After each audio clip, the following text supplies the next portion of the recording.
Diburu heli dan drone, bos OPM menjerit terkurung di markas Puncak, kehabisan amunisi dan logistik. Perpecahan antar pimpinan dan perebutan wilayah di internal OPM membuat organisasi separatis ini makin terjepit. Belum lagi berseteru dengan KNPB.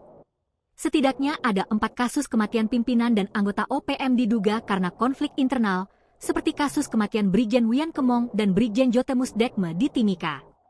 Belum lagi saling klaim kepemimpinan di Pegunungan Bintang selepas kematian Lamek Taplo dan bos OPM Intan Undius Kogoya. Hal ini disampaikan oleh Mayor Jenderal Lekagat Telenggen, Komandan Operasi Umum TPNPB yang membawahi 36 komando operasi.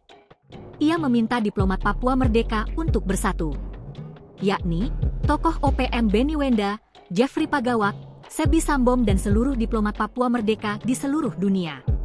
Bos OPM ini menilai, perselisihan ini memicu konflik internal dan imbasnya mereka yang berada di lapangan dalam kesulitan.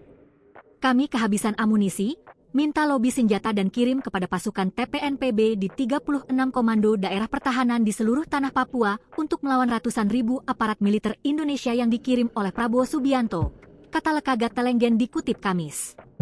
Ia berdalih rakyat makin menderita, dan anggota OPM kesulitan karena militer Indonesia drop ribuan pasukan, mengerahkan drone tempur dan helikopter, bahkan pesawat tempur.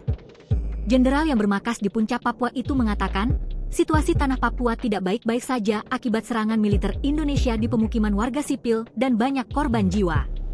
Namun, klaim Lekagat Telenggen sudah disanggah oleh TNI, tidak pengerahan pasukan dan serangan udara. Kapendam 18 Kaswari, Letkol Infantri J. Daniel P. Manalu mengatakan, memang benar operasi dan patroli digelar di titik rawan termasuk wilayah zona merah.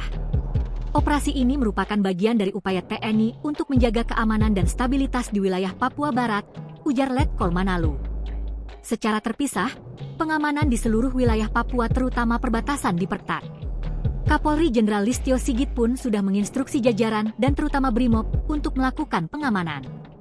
Kapolda Papua Irjen Pol Patri Gr. Renwarin menegaskan pihak akan bekerja keras untuk menciptakan keamanan bagi warga sipil dan pembangunan Papua. Download Tribun X sekarang, menghadirkan lokal menjadi Indonesia.